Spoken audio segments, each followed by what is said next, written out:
Alors bonsoir, je suis le docteur Michael Sikora, je suis psychiatre, Bonsoir, je suis le docteur Clara Rupertus, je suis psychiatre. c'est ma femme. Alors, je parle pas pour le syndicat Jeunes Médecins. Néanmoins, on a rencontré l'ANSM, donc l'Agence nationale de sécurité du médicament, quelqu'un de la DGS, donc Direction générale des soins, je crois, et puis un autre officiel là, aujourd'hui à propos des pénuries de psychotropes. Le syndicat a mis en place une mise en demeure pour que la NSM présente des solutions concrètes pour que la situation s'améliore, parce qu'on a une problématique de rupture de psychotropes en France Légère. considérable. Discrète. Et donc là, l'idée, c'est, vous allez voir normalement, si j'y arrive, le ton est peut-être un peu plus modéré que d'habitude, parce que là, c'est le diapo que j'avais préparé pour la réunion. Lors de la réunion, on n'a pas tout à fait présenté le diapo de cette façon-là, mais les éléments sont importants. Ils sont censés nous répondre. Mais je pense que, alors on pouvait pas enregistrer. Moi, honnêtement, je pense que c'est le genre de réunion qui devrait être enregistrée de façon publique. Donc c'est une tentative de ma part pour que les gens aient un peu une idée de comment ça se passe. Donc c'est parti. À mon avis, c'est important pour les psychiatres, les non-psychiatres, parce que les ruptures touchent pas évidemment que les psychotropes, mais là il y en a quand même pas mal. Donc c'est parti. Donc c'est des médicaments là qui sont en rupture, qui sont définis comme des médicaments d'intérêt thérapeutique majeur. C'est la définition de la NSM sur son site internet. Et alors en fait, il y a différents sites internet. Enfin, il y a un site internet sur lequel on a les informations, et les informations sont un peu contradictoires. Malheureusement, il y a un endroit où on voit que certains médicaments sont présentés comme étant en rupture, et un autre endroit du site où ils sont présentés comme n'étant pas en rupture. Donc là, l'idée, c'est pas de tous les refaire un par un. Il y a la sertraline, il y a une tension d'approvisionnement qui est là depuis un petit temps. La fluvoxamine n'est pas marquée comme étant en tension, mais le médicament ne sera bientôt plus disponible sur le marché. Okay. La fluoxétine en solution buvable, il y a marqué qu'il n'y a pas de tension nationale, mais la fluoxétine solution buvable n'est plus commercialisée depuis 2021. Et donc, on peut s'interroger sur la pertinence de mettre quelque chose comme n'étant pas en tension, mais n'étant pas non plus disponible. Donc, effectivement, il n'est pas en tension, mais il est plus commercialisé, il est plus accessible. Donc, c'est toujours un peu gênant. Ça, c'est gênant parce que quand on veut diminuer les doses de psychotropes, c'est toujours agréable. Il y a la venlafaxine, donc là, qui est effectivement en tension depuis le 20 mars 2023. L'imipramine, donc là, c'est un tricyclique, hein, c'est un vieux machin. Il est en tension à 10 mg. Vu la tolérance, c'est bien d'avoir du 10 mg et pas du 25 mg. La maproptyline, c'est effectivement aussi un autre vieux machin. Néanmoins, ça a son utilité. C'est en rupture de stock à partir du 28 mars. Donc des fois, ils mettent rupture de stock sur une partie du site. Des fois, ils mettent en tension. C'est pas très clair. Il y a l'iproniazide qui est en tension. Il y a le tertian qui est en tension. Alors là, c'est pareil. Il y a une date estimée de retour à la normale en juin 2025. Mais sur la partie qui fait référence, il y a rupture de tension d'approvisionnement à partir du 8 juillet. Donc c'est quand même problématique. La solution injectable est utilisée assez souvent, on est d'accord, donc ça va peut-être poser des problèmes. Le sulpiride, il y a la gélule la plus faible qui est en tension. La nafranil, c'est quand même un tricyclique qu'on utilise peut-être pas assez souvent, qui a des propriétés assez inégalées qu'on ne peut pas retrouver avec d'autres molécules. C'est le tricyclique le plus sérotoninergique du lot, avec une activité noradrénergique. Et en fait, effectivement, là aussi, il est marqué comme n'étant pas en tension sur leur site, et à un autre moment, il y a marqué tension d'approvisionnement à partir du 11 juillet. Donc là, ça fait encore une molécule. Donc là, c'est important de voir qu'on a plusieurs vagues de rupture, et on est manifestement en train d'entrer dans une autre vague avec d'autres molécules qui sont en rupture, en tension. Il y a l'olanzapine qui est en injectable, qui est également en tension. Alors, l'olanzapine injectable en tension, c'est un vrai problème, mais on en reparlera. Il y a la péripéridone qui est en tension. Effectivement, on en est au 12e. Haliperidone. Ouais, donc ça c'est l'exéplion. Il y a la quétiapine qui est en tension, mais ça effectivement les gens finissent par le connaître. Attends. La quétiapine, j'insiste, c'est le seul traitement qui a la même dans la dépression aiguë du trouble bipolaire en France. J'insiste. La risperidone qui est en tension aussi, le comprimé orodispersible. Alors là, c'est gênant parce que le comprimé orodispersible, il y a des enfants qui ne tolèrent que ça, qui n'arrivent pas à avoir les gélules, etc., qui n'arrivent pas à les comprimer. Et alors après, il y a le risperidone injectable qui est en tension de la même façon. Donc on a 14. Le Concerta qui est en tension depuis maintenant 2022. Effectivement, ça va faire 3 ans que c'est en tension. Le Quasim qui est en tension. Là, mine de rien, il se passe quelque chose parce que le Quasim et le Concerta, c'est les 2 molécules de méthylphénidate avec la libération la plus prolongée. On est d'accord. Le Concerta, je crois, c'est 22% de libération immédiate, 78% prolongée. J'ai plus du tout les chiffres. Ouais, donc c'est Concerta, puis Quasim, puis après on est sur du 50-50, libération immédiate, libération prolongée. Donc c'est vrai que c'est relativement gênant. Aussi, on est d'accord. Moi, personnellement, il n'y a que le Concerta qui marche. Et le Concerta, Princeps, le générique ne fait pas grand-chose. Il y a le lithium qui est en tension. On connaît. Le Sinomel qui est une hormone thyroïdienne. Alors là, effectivement, il y a des endocs qui vont peut-être dire c'est pas de la psychiatrie. Bon, ça rentre dans le cerveau. Le Sinomel, ça c'est la lévothyroxine. Là, c'est plus une tension, c'est arrêt de commercialisation à partir du 31 octobre 2025. Il y a le baclofène qui est en tension, donc sur le plan addictologique, il y a des patients qui, mine de rien, vont avoir ce genre de problématique. Baclofène qui est un agoniste GABA B, on est d'accord. Oui. Donc ça peut pas être, on met des benzos qui sont agonistes sur le GABA A et c'est de la psychiatrie, mais agoniste sur le GABA B, c'est de la neuro, tu vois, donc on est d'accord. Non, mais le baclofène, en France, c'est reconnu. Il y a l'AMM pour les troubles alcooliques. Je sais même pas s'il y a l'AMM. Quasi sûr. Ah ouais, ok. Faudrait que je vois. À vérifier. Il y a disulfiram qui n'est plus en tension, qui est revenu. Donc 6 mars 2025, je l'ai mis parce que on a fait quand même 3 mois de tension. On est d'accord, il en fait tout ceux de 2025. Il y a le ropinirole qui est un agoniste dopaminergique, un équivalent du pramipexole, qui n'est pas assez utilisé, qui devrait être utilisé, qui est un psychotrope, qui augmente la dopamine. Il n'y a pas énormément de molécules en psychiatrie qui augmentent la dopamine. Il est tragique qu'on ne se serve pas plus de ces molécules, mais c'est autre chose. Et le penfluridol, il est en rupture de stock. Et ça, c'est le CMAP, c'est un neuroleptique que tu peux prendre Péros et qui a une demi-vitelle que tu peux prendre 1 fois par semaine. Ah oui, c'est donc, il y a des patients qui sont plutôt contents, etc., de pouvoir faire ça 1 fois par semaine. On ne pouvait pas. Donc là, on est d'accord. Vous avez entendu dans les médias quétiapine, sertraline, fluoxétine, quétiapine, venlafaxine, sertraline, lithium. Oui. Mais il y a 22 molécules qui sont en tension ou en rupture. La plupart de ces molécules se sont retrouvées en tension sans qu'on ait d'informations de la part de la NSM quant à des réponses pour gérer les tensions. On est d'accord. Parfois, il y a des recommandations sur comment gérer la tension sur le plan clinique, à savoir quelles molécules substituer, etc. Ça n'est pas une réponse. On le verra, ce sont des réponses qui, en fait, ne nous aident pas. Interrogent peut-être même sur la prise de conscience des problématiques que ça peut engendrer. Donc, la plupart du temps, ça se fait dans le silence. Okay, il n'y en a pas de mesure on n'a même pas de déclaration sur on est en train de faire ci, on est en train de faire ça. Et du coup, à mon avis, c'est à charge de la NSM de montrer qu'ils sont capables de prendre en charge ces ruptures. On est d'accord, il y a une vague qui arrive là, donc il y a le Xéplion, il y a l'olanzapine injectable, il y a le tertian injectable, il y a la clomipramine.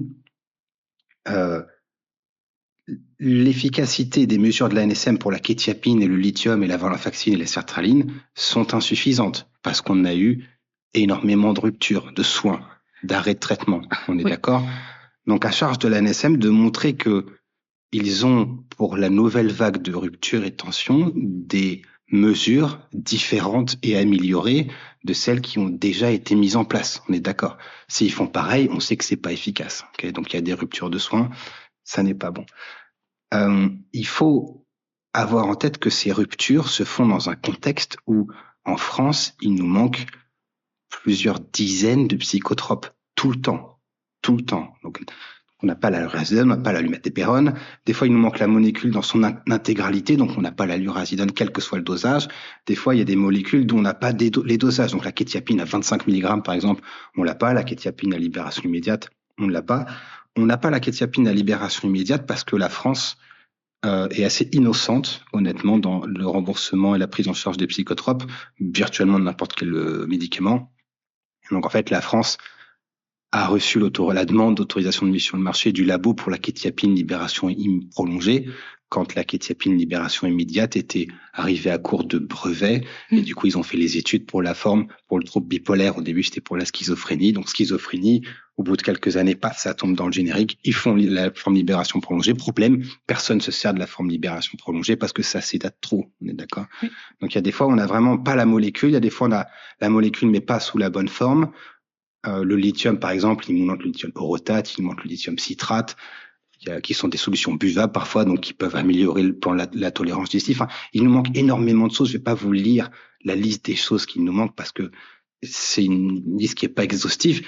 Mais du coup, enfin. Et donc tout ça, quand tu dis que ça nous manque, c'est que ça n'a pas été approuvé en France et donc ça n'est pas distribué. Alors, il y a soit ça n'a pas été approuvé, par exemple la lurazidone, la HAS en 2005, la lurazidone a déposé une autorisation de mise sur le marché, une demande d'autorisation de mise.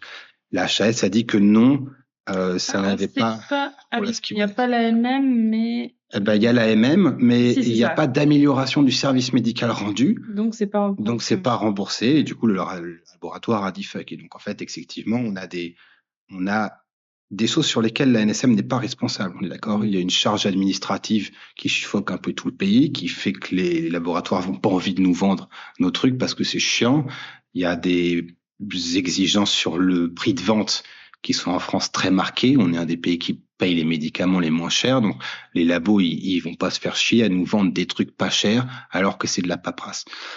Et donc, effectivement, donc ça, c'est plus l'HAS, tu vois, il y a plusieurs d'autres entités qui font que, on a des ruptures et aussi, on n'a pas de solution de plan B. Tu vois, s'il y avait de la lurazidone ou de la dumatépérone, la kétiapine en rupture, ce serait moins gênant, on aurait un plan B. Mais là, on n'a pas de plan B. On n'a pas de plan B et c'est vraiment important que les gens aient ça en tête.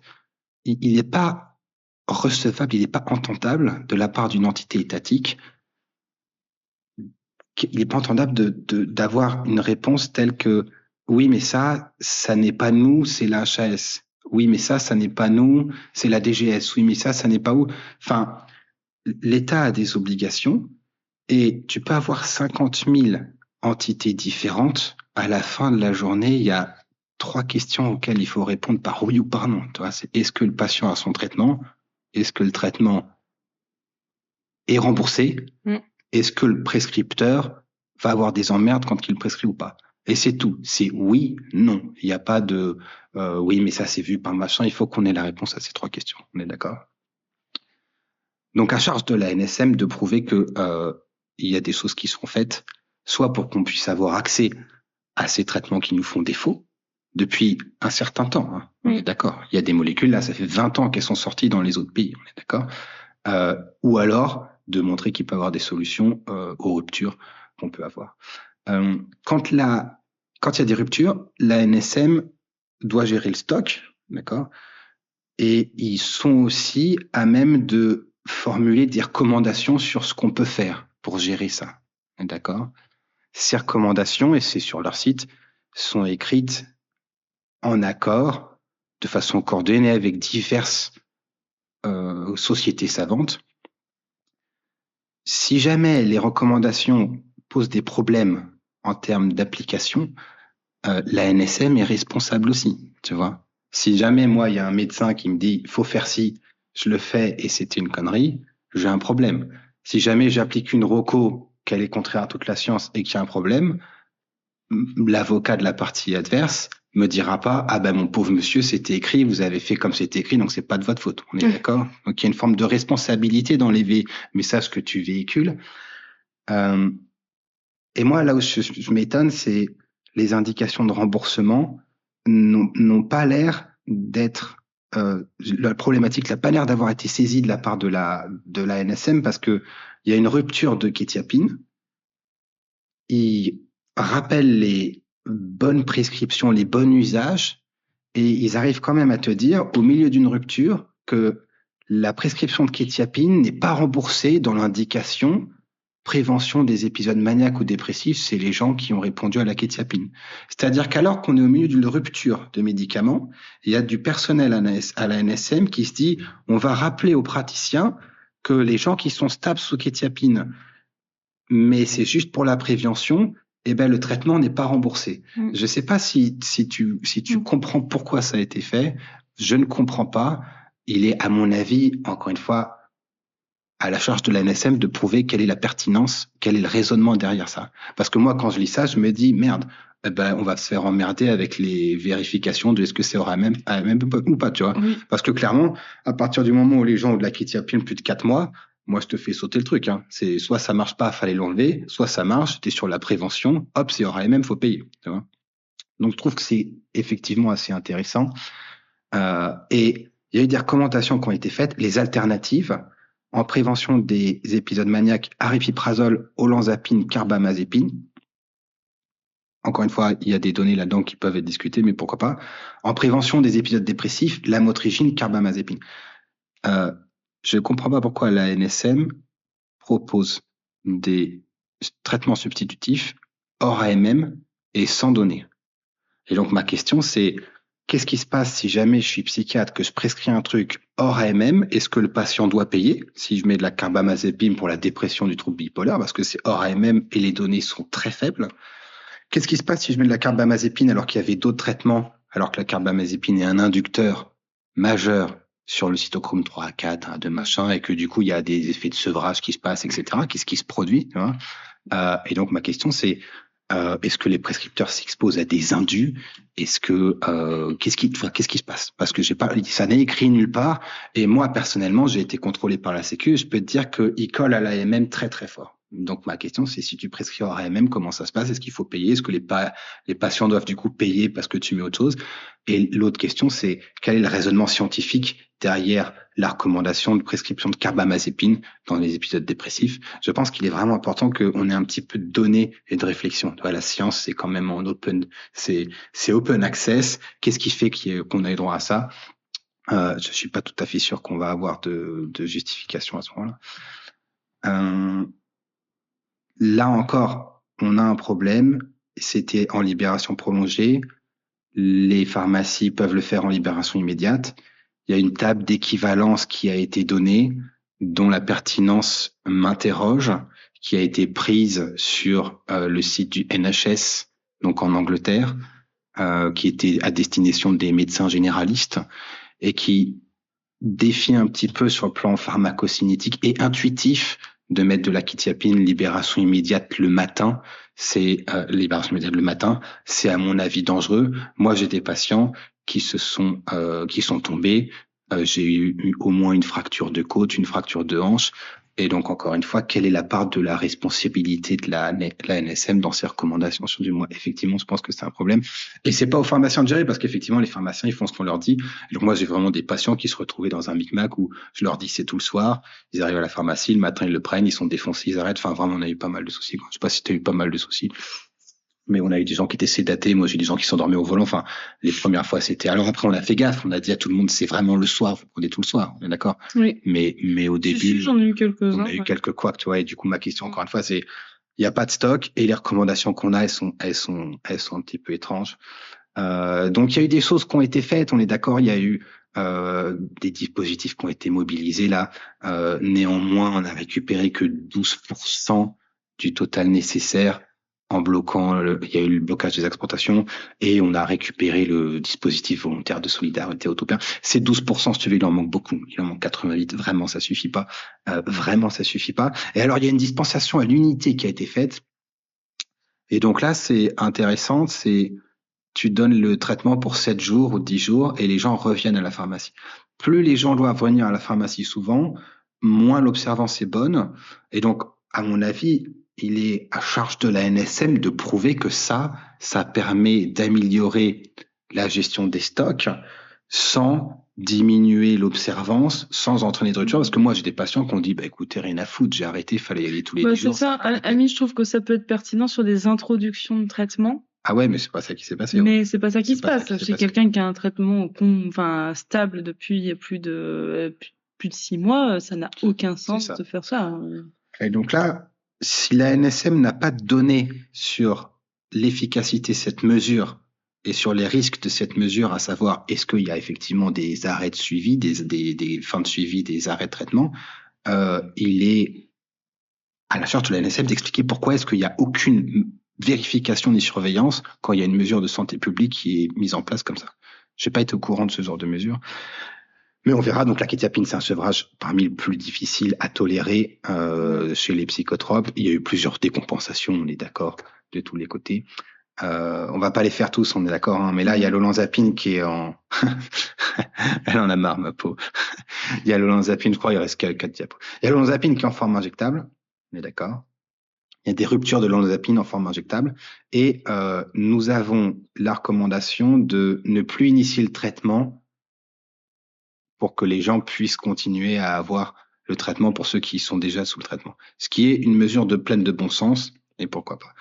Et après, il conseille de faire un relais de la forme injectable vers la forme orale d'olanzapine. Le problème évident, c'est que quand les gens sont sous olanzapine injectable, c'est que en moyenne, la forme orale n'est pas bien prise. Oui. C'est aussi simple que ça. Il y a encore quelque chose d'autre avec ce traitement, c'est que quand il est en intravasculaire, il peut avoir un syndrome post-injection avec des problématiques tensionnelles, etc., qui font qu'il y a une surveillance hospitalière. Pour les gens qui savent pas, en gros, c'est un traitement qui s'injecte en intramusculaire, normalement. Mais il peut y avoir du passage dans sanguin, en fait, lors de l'injection, ce qui n'est pas souhaitable. Et lorsqu'il y a un passage sanguin, c'est là que ça peut merder de ouf, pour l'avoir déjà vu pendant 2-3 jours avec un petit départ aux urgences. Bah, c'est ça, ouais. Il y a des problématiques tensionnelles, etc. Il n'y a pas de décès à ma connaissance. Non. Néanmoins, voilà, il faut une prise en charge hospitalière. Le risque est cumulatif, c'est-à-dire que tu peux le faire une fois, et puis si tu as besoin, tu peux le refaire 2 fois, tu vois. C'est pas à force c'est pas comme la lamotrigine, à force de... Ah bah non, c'est à chaque injection. À chaque injection, il y a un risque. Ça dégoûte un peu le patient. Oui. C'est désagréable pour le patient, c'est désagréable pour le médecin, c'est désagréable pour l'équipe qui doit surveiller. Donc, en fait, clairement, c'est une prescription de dernier recours. L'olanzapine injectable. Il faut rester 4 heures à l'hôpital après 3 heures à l'hôpital. Je crois que c'est 3 heures, ouais. Ouais, on s'en fout, 3 ou 4 heures. Mais voilà, c'est contraignant pour tout le monde parce que en plus, il faut que le patient vienne dans le service d'hospitalisation complète le plus souvent, parce que c'est pas forcément ah oui, c'est compliqué. L'hôpital de jour sur place, quoi que ce soit. Et donc, ça demande une organisation qui est toute particulière. Et puis, en plus, c'est vite revenu parce que c'est toutes les 4 semaines. Toutes les 4 semaines. Et donc... Ou toutes les 2 semaines. Même toutes les 2, ouais. Et donc, quand cette prescription est mise en place, c'est une prescription de dernier recours. Il n'est pas raisonnable de la part de l'ANSM de proposer un changement par la voie orale ou un changement avec une autre molécule parce que ça aurait déjà été fait depuis longtemps. Okay. Et donc, au-delà même du caractère inutile de la recommandation, moi, je m'interroge sur la prise de conscience de la situation dans laquelle les patients se retrouvent, parce qu'encore une fois, ça n'est pas une solution. Et donc, je m'interroge, je suis désolé, sur la pertinence de l'ANSM en tant que telle, parce que s'ils peuvent pas gérer les stocks et qu'ils peuvent pas nous faire des recommandations pertinentes, ça n'a aucun sens. Vraiment, ça n'a aucun sens. D'accord. La sertraline, on aurait pu avoir des préparations magistrales, mais ils se sont pas mis d'accord avec la DGS. On est d'accord. Pourquoi ? Parce que les pharmaciens demandaient trop par rapport à ce que la DGS était prêt à les payer. Okay ? Et donc là, on est sur des considérations financières exclusives. Okay ? Il n'y a pas assez d'argent. Tu as vu, j'essaie de parler un peu plus soutenu. Il n'y a pas assez d'argent pour pallier à ces problématiques de rupture. Il est tout à fait compréhensible que le gouvernement commence à s'attaquer à la question de l'efficience des coûts et du rapport coût-bénéfice de nos molécules. Il est à la charge de la DGS et de la NSM et de la HAS et de toute la clique de prouver que, alors qu'on est sur des situations financières restreintes au point de ne pas pouvoir rembourser des préparations magistrales dans un contexte de rupture, il est à leur charge de prouver qu'il était pertinent de commencer à rembourser le daridorexant, un somnifère à 50 € la boîte par mois, alors qu'on a quelque chose qui marche dans les études mieux à 5 balles. Les opiclones, ça marche mieux. Les opidem, ça marche mieux. La mélatonine, ça marche à peine moins bien et on pourrait l'avoir beaucoup moins cher aussi. Ouais. Donc, il est, à mon avis, problématique de commencer à mettre en avant des considérations financières, attendu la façon dont l'argent est dépensé de façon générale, et donc à charge de la NSM et des différentes instances de nous donner le raisonnement derrière ces décisions, parce que il n'y a pas de switch faisable avec la sertraline. C'est un antidépresseur qui est dopaminergique. Ce qui est unique. Ce qui est unique parmi les IRS. Ouais. C'est un antidépresseur qui n'a pas de warning sur les problématiques de repolarisation ventriculaire avec l'allongement du QT. Ouais. Warning pour les citalopram qui ne sont pas justifiés, mais la NSM a décidé de les appliquer. Donc, on est d'accord. Donc, à partir de ce moment-là, on risque d'être tenu responsable, donc c'est compliqué. On est d'accord. Tout le monde a peur du QT. Les psychiatres sont terrifiés du QT. C'est ça. L'allongement du QT n'est pas significatif pour les citalopram, mais la NSM, par excès de prudence, a décidé d'étendre le truc. Donc, on n'a plus la fluvoxamine, on n'a plus les citalopram parce qu'il y a des QT.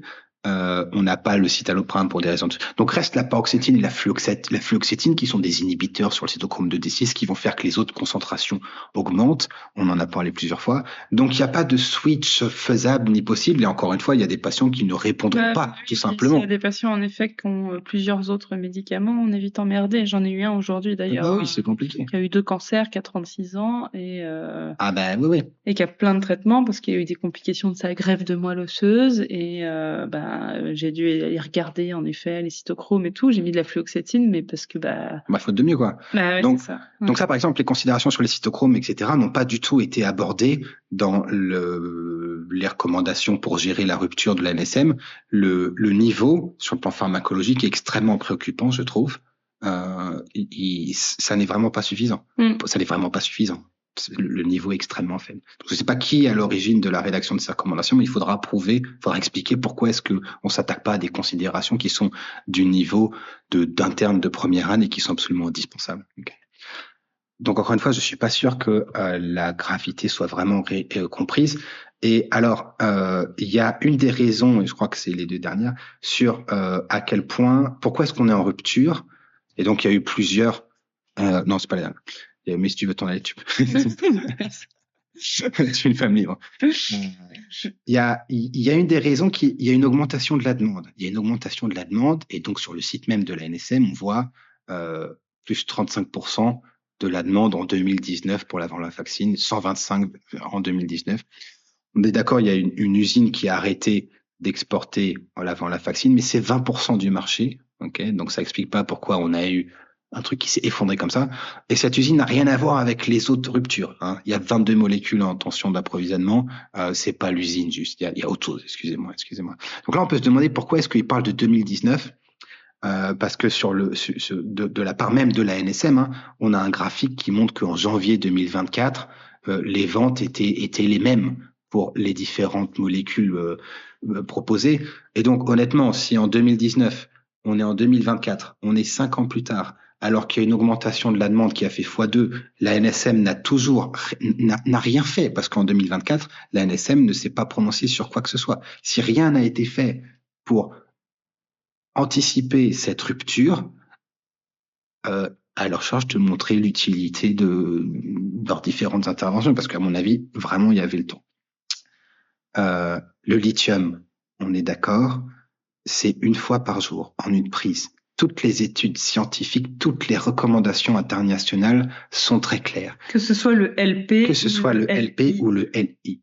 Il est absolument inadmissible qu'on ait des recommandations qui incitent encore à prendre la LI en 2 prises. On est en 2025. Il est scandaleux que la NSM n'ait pas pris la peine de lire les recommandations les plus faciles d'accès sur le sujet. Il y a un livre entier sur le lithium, La lithémie proposée risque d'engendrer des surdosages. Ça n'est vraiment pas sérieux. Je ne sais pas comment le dire autrement. Je suis désolé, ça n'est vraiment pas sérieux. Le lithium diminue le risque de suicide par 7. L'arrêt du lithium augmente le risque de suicide par 22. Enfin, voilà, il n'y a pas besoin de commenter plus que ça. Une des choses que la NSM met en avant pour gérer les problématiques, c'est que elle fait des réunions. C'est écrit, il y a un article dans les différentes choses qui sont mises en place. Nous échangeons plusieurs fois par semaine avec les laboratoires. Je ne sais pas, je suis désolé, je sais pas, tu me diras si c'est trop agressif, je sais pas comment le dire autrement. Je ne sais pas pourquoi est-ce que c'est quelque chose de positif vu que ça marche pas. Oh non, je comprends pas. Je ne vois pas, sauf si pendant la réunion, la NSM est en train d'essayer de trouver des comprimés de kétiapine dans les caves des labos, je ne vois pas en quoi c'est une bonne chose.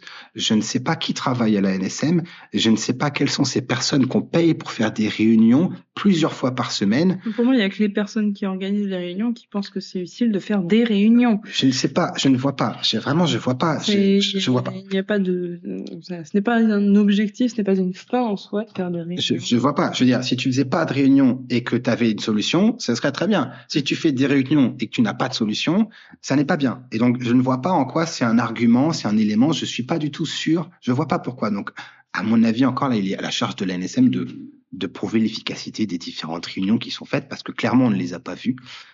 Et donc, au total, on a des ruptures qui ont duré plusieurs mois pour 2025, sans parler des ruptures qui évoluent depuis des années.